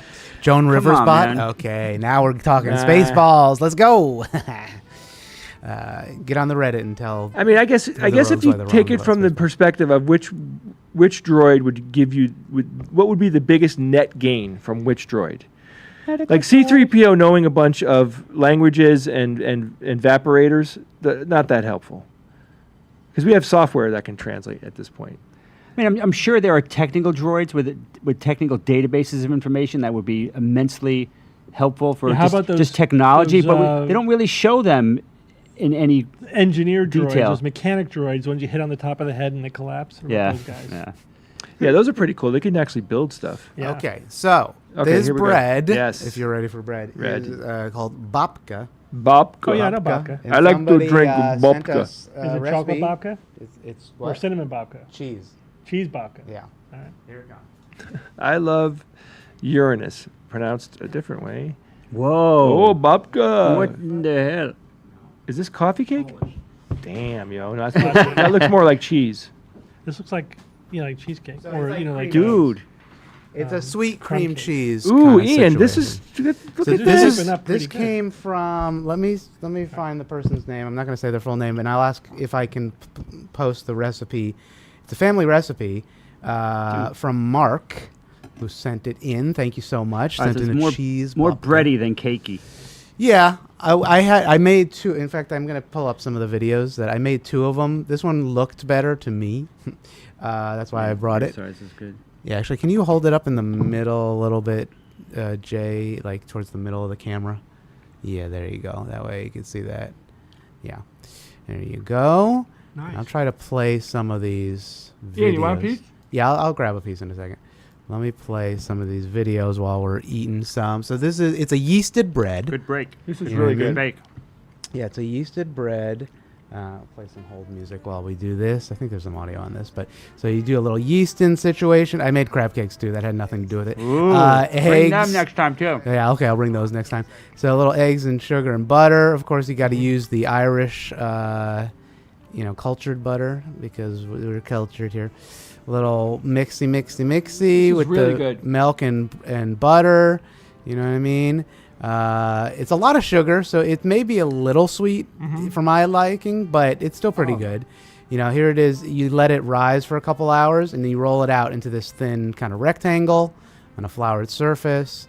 Let me see the next one. It breads. It breads. Then you roll it up, you roll it up, and then I pinched the top to keep it from spilling out. Oh, Yep. actually, I One missed more. a step. There's a step in here that I missed of the spreading it with the cheese. The cream cheese goes on here, and I don't think I put that in there. Yeah, there's the cream cheese. There it is. Cream cheese, sweetened cream cheese. So like an egg, cream cheese, butter. No, not butter. Sugar, salt. Then you put it in a pan. Let that rise for like an hour or so. This is the one that we're having. It didn't rise quite as much as the other one. But, you know, that one kind of maybe over-rose. And then let me find this other video. What is it? 3, 4, 5. Here was it out of the oven. So there's this one that we're having. And then there's this one, which kind of... All right, Ian, where is this from? So it was from somebody's, a listener, a Willet Bread enjoyer. Mark, who's a patron, sent it in. It's like their family recipe. It's really good. It's good, right? Yeah, it's very good. And you can do it with all types of stuff, like their chocolate filling. You could do cinnamon, like Steve was saying, cinnamon babka. You know what I mean? You could banana. I'm sure you could do banana. You know what I mean? Kind of thing. Mm-hmm. It has Skeptics Guide to Leavenverse. Yes, okay, very good. It has like an Easter bread vibe to it too. Yeah, there's also like a breakfast coffee cake kind of thing, you know, because the crumble is on top. Is like, you know, cold butter, sugar, flour. You just crumble it together, essentially. Good job, man. Yeah, it's a pretty good one. I enjoyed making it. The kids liked it. They had this other one, which was pretty Clever good. writes, would love you guys to try Native American bannock bread. Yo, give me a recipe. Yeah. Give us a recipe. We will try to make it. I don't know what that is. Yeah, I've never heard of that. Native American bannock bread. Let me look at that. What that is. Native American bannock bread. I mean, it is pretty fascinating. All these cultures have a bread. You know what I mean? It's like, it's pretty cool. Oh, that looks good. Pretty good. The top of the cake with the campfire bread is the perfect counterpoint to the interior. Definitely.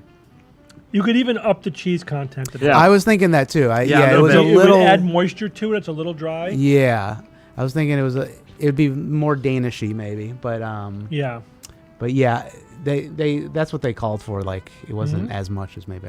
But it's very good. Solid. Yeah, of course, if you had it with coffee, you know, any kind of liquid or it tea, would be fine. Sure. So this is apparently the bannock bread. Earl Grey tea. Ooh, Earl Grey, come on. So it's interesting little. If you have a recipe, send it in, or maybe I can find one. But yeah, I guess you just make it right over a cast iron stove. I mean, that looks good. Ain't nothing wrong with that. Very, very tasty. Ain't nothing wrong with that. All right, so let's get a rating on that. Hold on, let me get the bop. Steve, I think we got to get Donna over do the tier list. at Mom's. Mom's had diarrhea 5-6 times today. You're gonna live stream that? Yeah, I don't care. I don't give a fuck. Donna should check her out. Or one of us. I'm not doing it. You do it. Okay, here we go. Mom refuses. This one, and we'll do. I'll just grab an image. I don't know. Maybe that is this, and boom, bada bing, bada boom, and then here, and we have not done Welsh cakes. Images. Yeah, I haven't done Welsh cakes, so feel free to send in any recipes, and we will try them. Okay, here's the tier maker flip. So here's the babka. What do y'all think? Where would it go? I would give it the second tier. Second tier. So we're A-ing it up. A lot of A's. Whoops. What happened? It's very good. The execution, I think. I would leave a little bit of headroom because I do think you could tweak it a little. Yeah, I would definitely. When I look at the B level stuff, it's a little bit better than the B stuff. It's better than the B stuff. It's better than the B stuff. Better than the Japanese bread. I mean, we could shift stuff around if you think it's not quite an A. No, I think we're good. I think we should give it an A. It really, you did a great job. Ian. Yeah, it's like on par with some of these other ones. The recipe succeeded. I think it is what it is. Yeah, certainly. It's. I'm sure you could make it more. Yeah, I don't know. It's not the cable. It's the card. Anyway. But yeah, okay, cool. I'll put it in the A column. We got the A column, so I mean that's a lot of things are in the A column. Let's send us more breads. Which means you're doing a great job, Ian. I guess so. Well, we've got the pumpernickel should go right up here. Hopefully, I've never made it before, so we'll see. All right. No D's yet, huh? No D's. No, nothing is. Yeah, send us a bad bread. I have a couple ideas for some breads that may or may not be bad, but like. But we'll send get us there a bad eventually. Don't need to deliberately. Does anyone have a recipe for acorn bread? Oh, is that a real bread? Yeah. Or you have to do a lot of.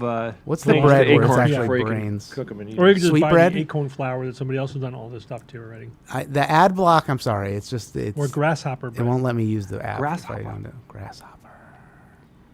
All right, I'll download this thing. Okay, there we go. Jesus Christ. And then here we go. All right. Damn, such an idiot. And then we'll put the no button on you. I know, right? And we'll just hit the end thing. It's so funny when like your upbringing like screams out without you having much control over it. Black salve bread? What is that? Oh, you don't want to deal with that.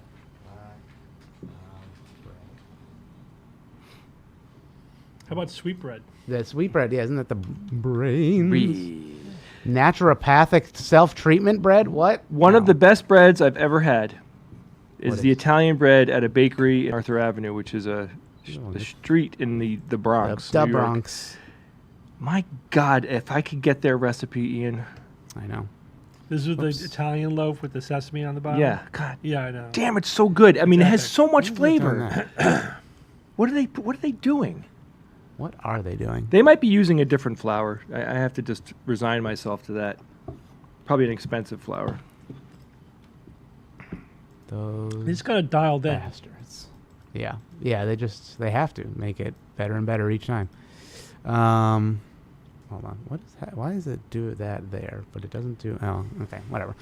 All right. Let's see. So I guess the next topic is not a topic. It is... The TikToks. TikToks. Unless there was anything else you wanted to say. Oh, speaking of which, there's the Nauticon form, right? Mhm. For it's in the email. In fact, the email that's coming out today, there's another form. It's about us potentially going to Australia. May of next year. May of 2026. So it would help if you if you would like to do the survey. It would let us know how many people are interested, and then we ask you a few questions in there just to get a little bit more clarity on the whole thing. But yeah, we got to make a decision very soon. Very soon. Very soon, so we can send out some tickets, or so people can buy tickets. All right, I will leave you guys to the TikToks. Yep, we're going on to that. I'll take the rest of that. Yeah. I just want to take a slice of that bread. You need to eat it. It's fantastic. Yeah, we should give some to Joss, obviously. Bob, if you want to take some for Liz, Yeah, you I'll could take do a that. slice You for know what her. I mean? Thanks, man. Of course. Bye, guys. Lembas bread. Oh yeah, Lembas. Or you know what's another one? Hardtack. That's Hardtack? Yeah, it's like that No, classic. that's not tasty. It's that bread that sailors had. That like, Yeah. you'd have to soup it. No, you have to put it in soup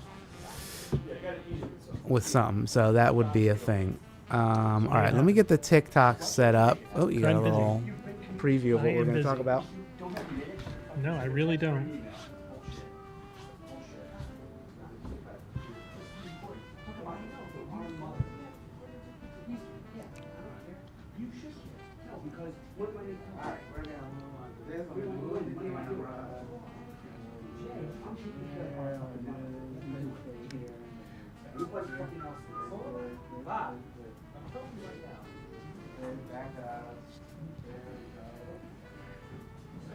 All right, what order are we going to do them in?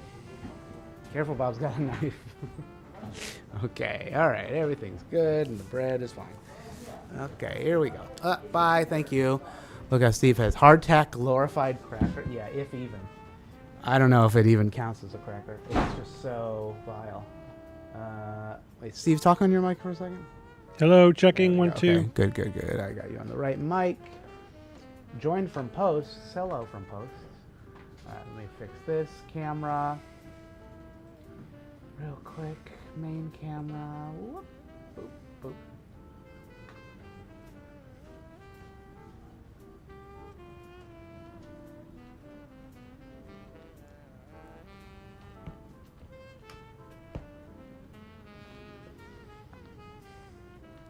All right, that's working. Oh, can you push that chair out of the way on the right of you? Mm-hmm. No, let me stop that. All right. So should we do the Musgrave, or do you have a preference? Yeah, that's fine. Okay, we'll do Musgrave first. There wasn't much to this. Any order. It was just a picture, so let me even see if there's audio on that. Yeah. Okay, here we go. All right, stand by. Oh, did you get that quote that I sent you? Yes. Do you want me to pull it up? Can you put it on the screen? Yes.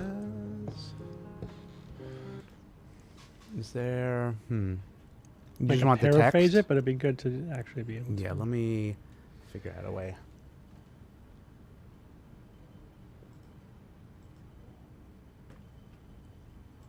Okay, stand by. Hold music again. Here we go.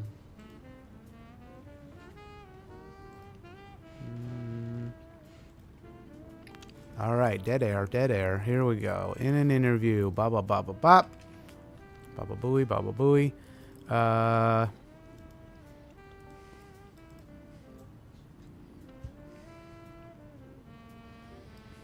me just not show that.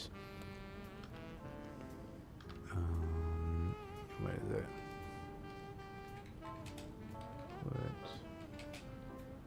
Don't.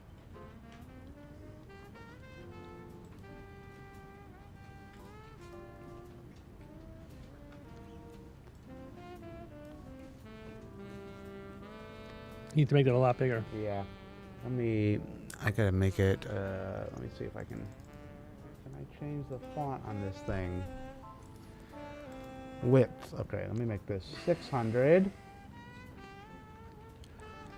600. We'll make the font size 28. Is that better? Yeah, that's good. Okay. That way it fits on TikTok as well. All right. Let me find this guy again. All right. Now we're ready, chat. Sorry about that. We just wanted to get that together. I'll full screen this thing, I think. Maybe not. All right, stand by.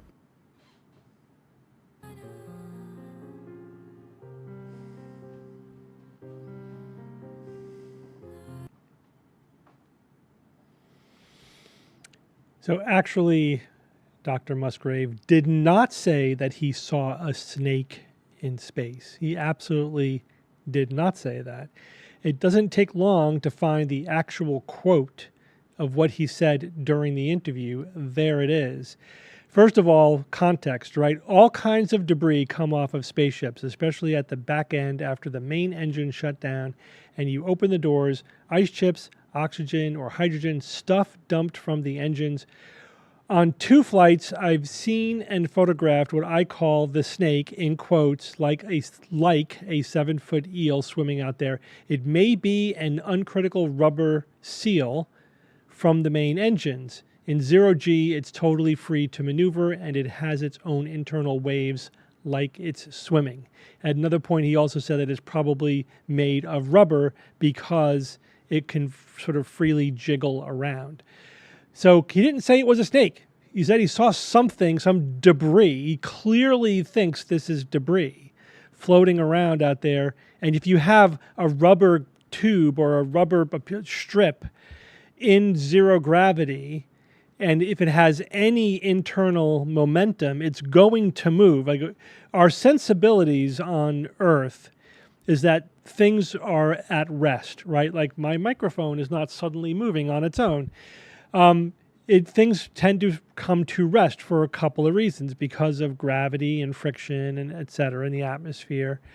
Those forces tend to dampen any momentum, and so things eventually come to rest. Out in space, there is no atmosphere, right? If you're in orbit, you're in microgravity. And so any movement that you have is going to just continue. And, right, things will not come to rest. And so anything that breaks off of a ship and is floating out there is probably going to be spinning or rotating, or if it's rubbery, it'll be wriggling around. And that's what he saw. He was just describing what he saw. He clearly didn't think it was an actual snake. Hence the quotes, and hence he said that it was like an eel, not a snake. But these kind of things take on a life of their own. They become mythology, urban legend, etc. And people are just often too lazy to check it out, to spend the 5 minutes it would take, less time than it took to make that video. They could have figured out that the quote in context is clearly he was looking at space debris. So either that person is just incredibly intellectually lazy, or they didn't care what was true. They just, provocative, mystery claim, let's put that out there without the slightest care of whether or not it's valid or true or anything. This is the dumbing down of our culture, of our society, one TikTok video at a time. Please take at least the 5 minutes to 2 minutes, whatever it takes to check things out before you spread them. If you don't care, fine, don't do it. But don't spread misinformation before doing the minimal effort necessary to check it out, please. Alrighty, there we go. So we'll say Musgrave, boom. Okay, cool. I know. It's all... All right, should we do the oil of oregano? Yeah, sure. I'm not seeing the chat anymore, by the way. Oh, sorry. Okay, I'll fix that in just a second. Bing. This one. Ad block has to tell us every Was that a little get off my lawn-ish? Come on. A little bit. It was all right. That was all right? I mean, it's such a silly These claim. kids and their TikTok. Everything's snakes. Everything's computer. All right. Everything is performance. Yeah, that's definitely true. All right, let's get to this. Unmute this. All right, some oil of oregano. Here we go.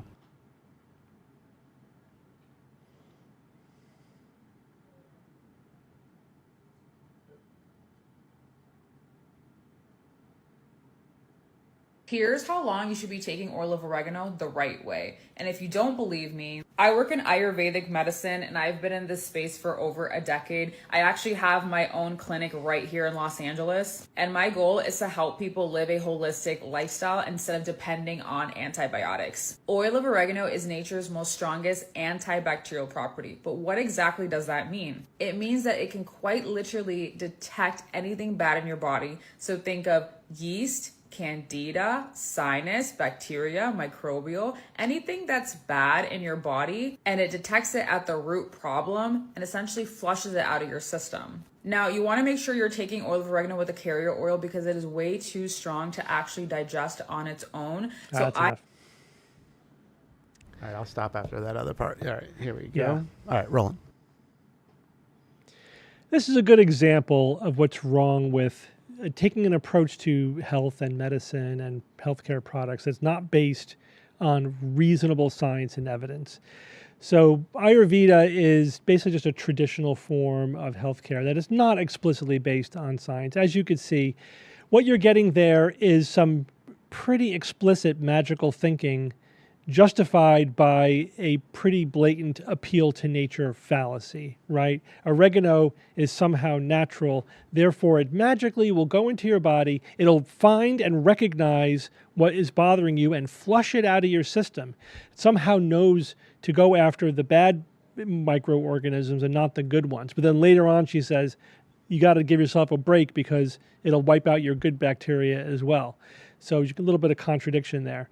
But the appeal to nature fallacy is nonsense. What is oregano oil? It's a substance, it's a chemical, right? It is a combination of a bunch of different drugs. That's what it is. Some of them do have antimicrobial activity, but lots of things will kill bacteria or kill fungus or whatever if they come into contact with it in a high enough dose. That's not the tricky part. The tricky part is, will it be effective in a dose that is also safe? And that, we have no idea about that. Why? Because there's no clinical studies. There is absolutely no evidence.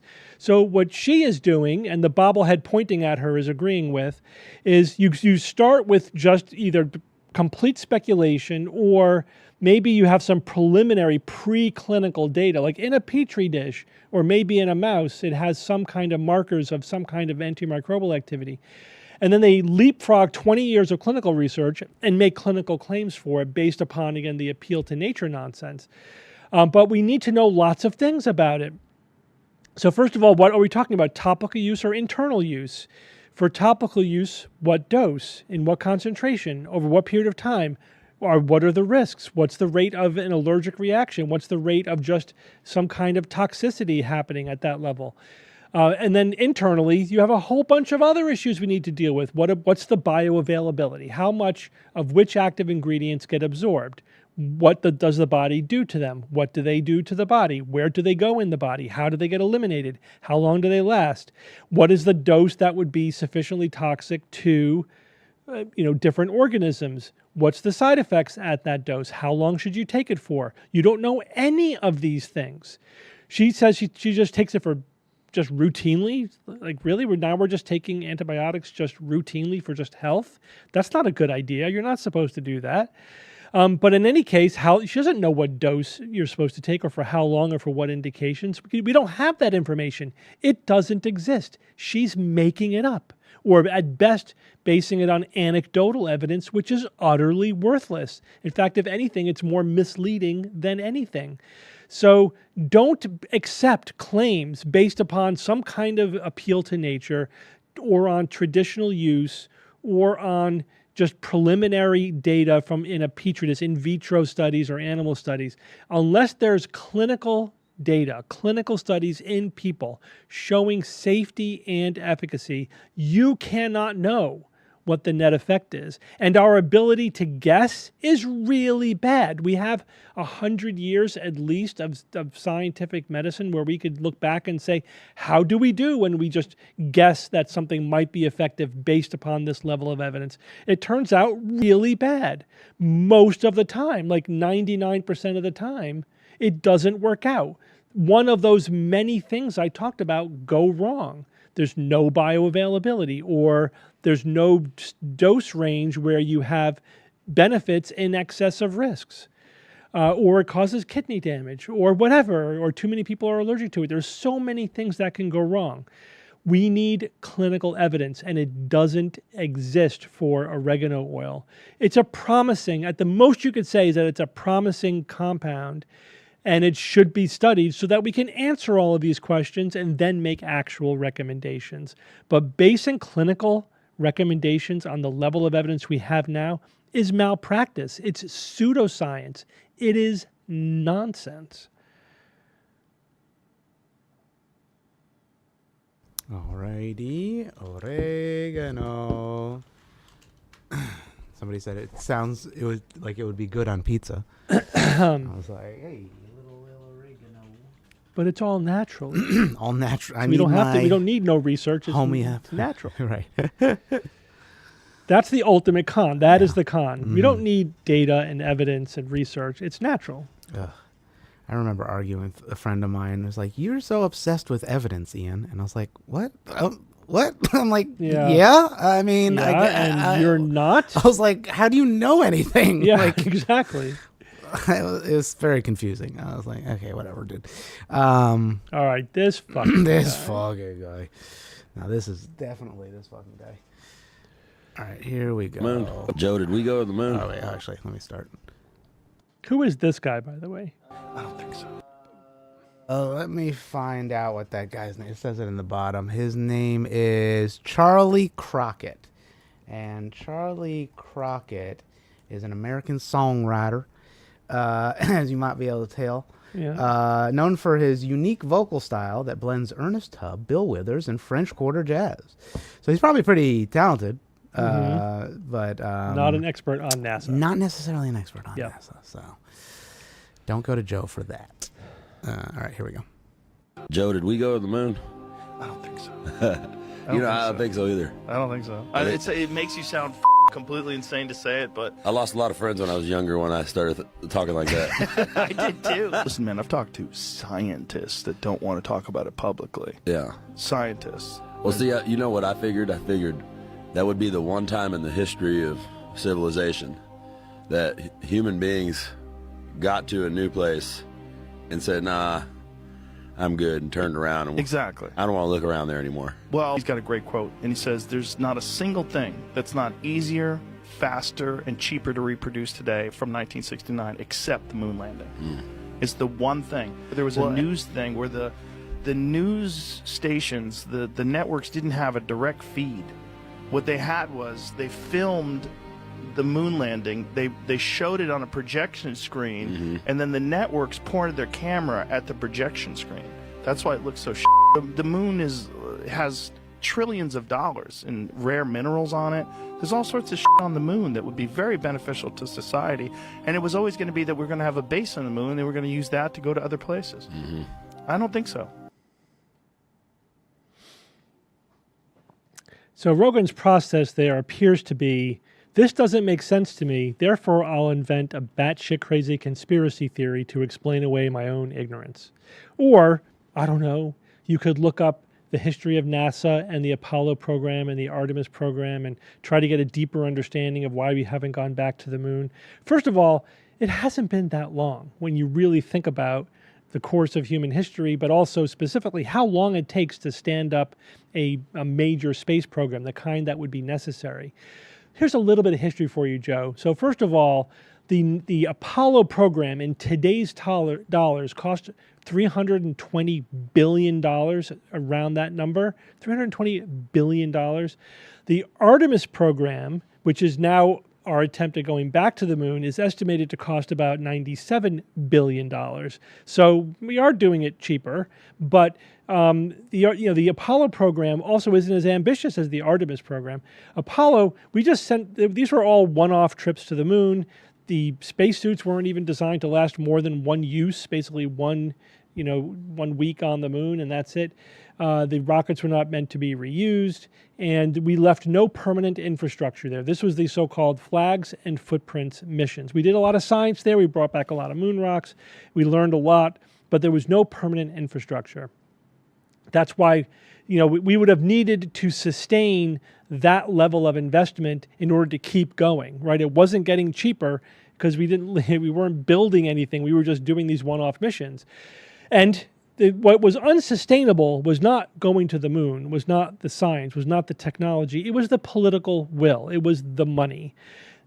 Nixon and later administrations decided that they actually cut the Apollo program short because they wanted to shift those resources into the space shuttle, which they thought was a better investment. Let's flesh out our near-Earth infrastructure. Let's put some money behind what was supposed to be a fleet of ships that were reusable, that can go, to get things into low Earth orbit much cheaper. And the price did come down pretty significantly over the course of the space shuttle.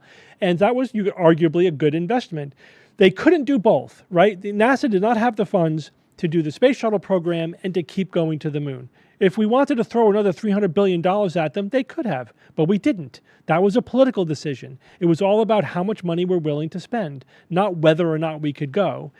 The first guy says the first time in human history we've gone someplace and then left. It's like, yeah, it's also the first time in human history that we went to another world, a world without an atmosphere, without the ability to grow food, without easy access to water or energy or pretty much anything. We would need to build a massive infrastructure in order to sustainably stay on the moon.